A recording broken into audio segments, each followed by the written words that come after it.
welcome to the AMA, Mr. Dinesh. Um, it would be great if you could, say a few lines about yourself, like, what do you do, your industry, and what did you study, and then we can get started with the, whole AMA. Yeah. Thank you. Thank you, Pratiksha. Thank you for this opportunity to talk to a few youngsters. It's good to talk to youngsters, then you also feel young. So thank you for the opportunity.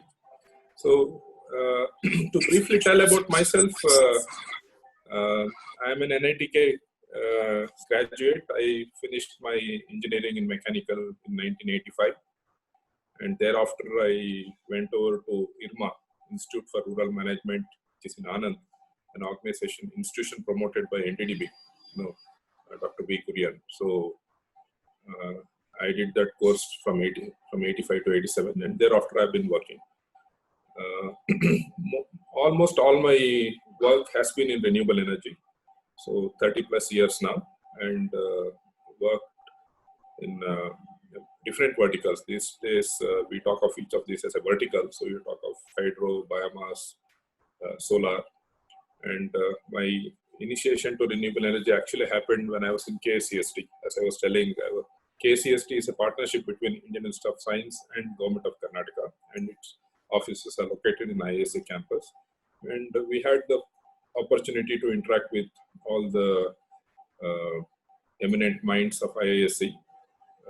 To take up various research projects, demonstration projects, and also work with the government of Karnataka to kind of disseminate the technologies. So that's where my work started. So I was there for about 5 years. Subsequently, I've been there as a consultant, also worked with a few organizations. So 30 years have gone by now. So without spending too much of time on that, let's get to the topic of today. So fine, I think that's basically my brief introduction. Thank you. Thank you so much for that. And for someone who has had 3 decades of experience in renewable energy, I'm sure you have a lot to say about it. And your depth of understanding and knowledge about the sector is, unlike, what it's kind of unique, right? So we're very lucky to have you with us. You wanted to initially give us a brief introduction to renewable energy, because I believe there is some confusion around the world, because around the whole topic, and I believe you wanted to give us some sort of a brief introduction and to renewable energy, to carbon cycle and all that. So could you please go ahead? So why is renewable energy important? I think that's the fundamental question which is there in most people's mind. So the first point is that it provides energy without global warming. Today, most of the conventional energy sources, all fossil fuels that we use, be it petroleum products, coal, they are all carbon which we mine from the earth and then release carbon dioxide, which causes global warming. And because of that, we have various effects of global warming which we know about it. But without going too much into detail of the effects of global warming, this is renewable energy provides the electricity without global warming. It's also clean in the sense that there are no emissions. Like if you do a coal-based project, it has particulate emissions, it has sulfur dioxides, it has NOx, all these emissions. Renewable energy doesn't come with those emissions. Sustainable because these energies are available for years together. They have been there for millions of years. They'll be there for billions of years. So there's no doubt about the availability of these resources. There's certain resources, renewables, can be, you'll have to put an effort to use it in a sustainable manner. For example, if it is biomass, if you have a land base in which you're growing biomass, you're sustainable if you are harvesting biomass at the rate of production. If you harvest it faster than that, then it's not sustainable. So as long as you harvest any resource at the rate at which it's available, it becomes sustainable. The fourth aspect which I have not put on as a point is these days renewable energy is becoming more economical compared to conventional. So that's another reason why you should go renewable. So let me just, yeah, it is. In fact, today we get solar power at much lower price, then you get thermal power. Is Solar it and wind, so? that's I right. see. But why then isn't it being widely adopted, or are we on the path to widely adopting this kind of renewable energy? The adoption is happening definitely. Hmm. For example, India has a target of doing 1.75 gigawatts of renewables, solar and wind combined, by 2022. So we are just 2 years away from that. And we are on the way for that. We are on the path. And the other conventional power, hardly anything is getting added. We are a standstill in terms of adding conventional power plants, but whatever addition is happening, it's all happening in renewables only. So That is that's very interesting because, as far as I understand, countries like US are adding more like conventional power, right? They did, at least during the last few years. They opened up more of fracking and things like that. So then India is on a better path towards this kind of a sustainable energy model than many other countries that we see.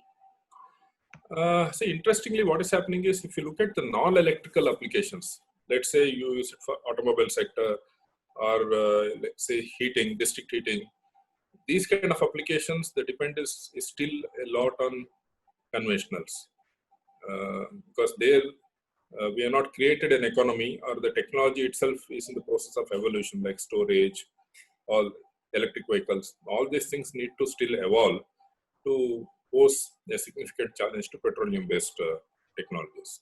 So that's the reason why that sector, the non-electrical sector, is set to grow, and most of the petroleum-based fuels are going there. I see. Okay. So just to capture a little bit about the greenhouse effect, because this is one question which everybody has in mind, what is this greenhouse effect? So I'll briefly cover it. Basically, when you see, on the part of the slide on the left side, it shows a red circle around the Earth, which is basically comprised of greenhouse gases like carbon dioxide, nitrous oxide, methane. So these gases operate like a blanket on the Earth. So they let solar radiation come in, but when the radiation has to go out in the night, they don't let all the radiation to go out. They trap some of the energy in.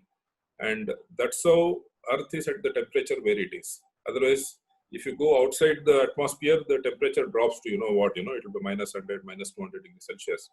So we are able to sustain life on this Earth only because of these greenhouse gases. So it's also important to have that because it acts as a blanket. But now, what happens when we increase the concentration of greenhouse gases? The blanket thickens. That's what is there on the right side. The blanket thickens. When the blanket thickens, then you end up increasing the temperature on the Earth, which has a lot of climate change effects, which creates more natural hazards like natural you have cyclones, you have famines, you have floods. So all those things happen when the global temperature, average temperature increases. So this increase in greenhouse gases is having the effect of trapping the temperature, trapping the emissions going out of the Earth. And therefore, so we can see this, this small arrow which says more re-emitted heat. So this less heat goes into the atmosphere, whereas here amount of heat which was escaping Earth's atmosphere, figuratively, if it is this much, it's got reduced. So there is some amount of heat which is coming back, which is heating up the Earth. So it's a gradual process which happens, and it has an important effect. Now, why does this happen? It basically happens because we have more carbon coming into the atmosphere. And it's a very fine balance. This slide explains it very well. This is a slide of carbon balance. So we see various numbers here. These are all in billion tons, billions of tons, so huge numbers, right? So we have so much of fossil carbon in the Earth's crust, and that's about 10,000 billion tons. Within this, you have soil carbon, which is 2,300 billion tons. And there's a cycle which is happening continuously.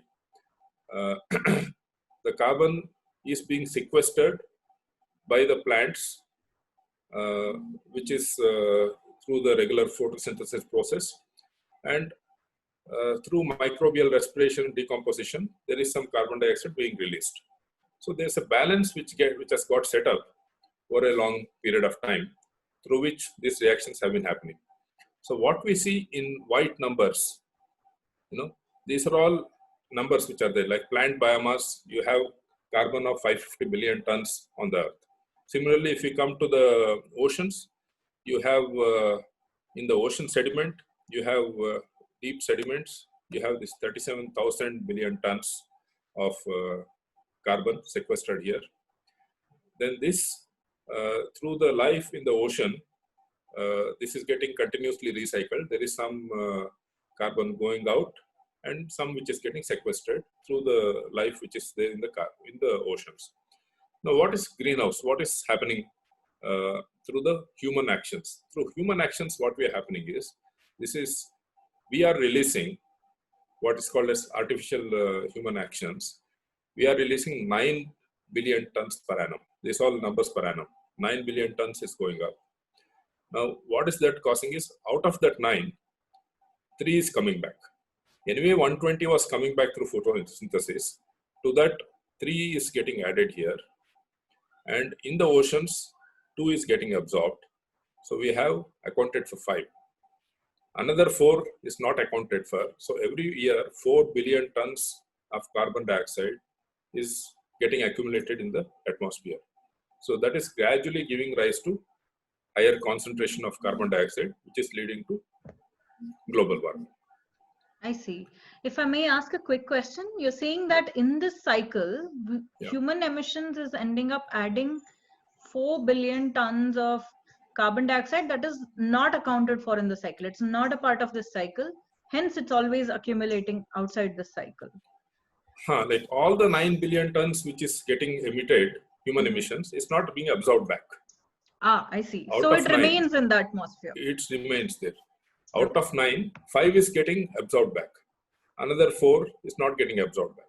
So it's that 4 billion tons out of how much? If you take all these things, we are probably talking about 50,000 billion tons. 50,000 billion tons of carbon, which is there in the earth, on the atmosphere, in the oceans, in the crust, everything. Out of 50,000, 4 getting added is creating so much of a problem. Of course, the stock in atmosphere is only 800. So in the stock of 800, we are adding 4. But so 4 every year. Every year we're adding 4. I see. Yeah. Okay. So this is what is creating. And this is a significant problem, which as a human society, we need to address. And luckily, we are able to address it through renewable energy in an accelerated form now, because renewable energy is becoming viable. So now, to get an idea of what are the resources we have, global energy resources, this graph gives a representation. So we can see all this on the right side: coal, uranium, oil, natural gas. These are all energy resources which are, we can say, limited resources. These are not unlimited resources. These are limited resources. And this is, there are some units which is called as terawatt years. So these are given in this unit. Whereas in this circle, we have the size of the circle determines the size of the resource. So that's probably most of you would have understood that, but I thought I should bring it to your attention. So the yellow is solar. So solar energy, what we are getting is terawatts. Compared to that, the other energy resources, renewable energy, you take wind, biomass, hydro, geothermal. Geothermal is energy inside the Earth's crust, which comes out in the form of springs, hot water springs, which can be used for power generation. Or in the oceans, you have tides and waves. So all this energy, comparatively very small compared to solar energy. So solar energy is so huge. And compared to all these resources, this is the world energy consumption, 16 terawatts. So the resource base is pretty large. It's just that we need to learn to harness it and use it in an economically viable manner. So that's the challenge in front of it. There's no dearth of resources, actually. I see. So Yeah, Yeah, so go ahead. just that I wanted to say that coal seems to be quite a huge amount of resource right there. This is what is available on Earth. That's why I suppose people went for coal in the first place, because it seemed, I mean, and continued to depend on it because it seemed like a large enough thing that will last years and years. Um, so I guess the next option is to obviously go for something like solar because it seems inexhaustible at this point of time, right? True. See, I think if you look at how the energy scenario in the world evolved, probably the first resources people started using was hydro and biomass, because these were the things people knew about. Hydro and biomass were the technologies which evolved first. Like you must have heard of the steam engines. So steam engines started with biomass because that was the resource which was available. Then the hydro started because hydro technology, it's a question of how the technology evolves. Then the coal also came in because we have the steam engines, so you can give the steam engines coal also as the fuel. And then people learned how to do mining of coal, how to use it. The whole technologies evolved around usage of coal. Then after coal, the oil got discovered, oil usage of oil that came into picture, and it was very easy to transport. Uh, compactness, everything became compact. So naturally, the attention went towards oil, natural gas. Then the nuclear technology emerged in early 20th century. So that's how the technology evolved. Renewables are, if you take off biomass, renewables is basically much later technology. It all came in the past, you can say 30, 40 years, or maybe 50, 60 years. That's the life cycle in which renewable energy came. I Solar, wind, see. they're all recently new. I see. Interesting. Yeah. So coming to where we are in terms of share of renewable energy in global resources, global energy, fossil fuel still takes care of 80% of our requirements. Now, this is not just electricity, this is electricity and all other uses of fuels also, like automobiles, cooking. So everything gets included in this. So we have fossil fuels still at about 80%. The rest is renewables is about 10%. And then you have traditional biomass and nuclear energy. When you say traditional biomass, biomass being used for cooking and all that. And in the renewables, you have hydropower, then wind, solar, biofuels for transportation. All those things are just a part of the 10%. So we still have a long way to go. But you look at it as a part of the electricity, then as a proportion of in the electricity economy, fossil is probably about 60% now. Fossil is probably about 60, 65% because renewables have come to more than 20, 25%. It has come about 30%. If you add all the hydro, it is about 35%. So we are slightly in the electricity. Renewables have a much higher share these days. But renewables in the non-electricity sector, their renewable share is much low still. So one slide I will just depict showing the challenge in using renewable energy. That was one of the questions which you raised. One of the key challenges is the variability of renewable energy. For example, if you take solar, it's only available in the daytime. So if you see this curve, this has two components.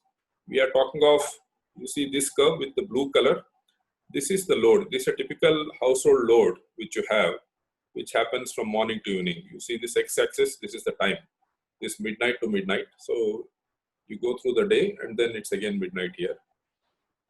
You have this curve which shows as the day progresses what is the load in a typical house. But if you take solar energy, it's only available in the daytime, and even in the daytime it's not constant. So you have some generation starting say around 7 o'clock in the morning. It peaks at about 12 o'clock and again drops down by about 6 o'clock or so. It fully drops down. And so at no time will the electricity requirements and the consumption, these two will never match. And this is the key issue with use of renewable energy.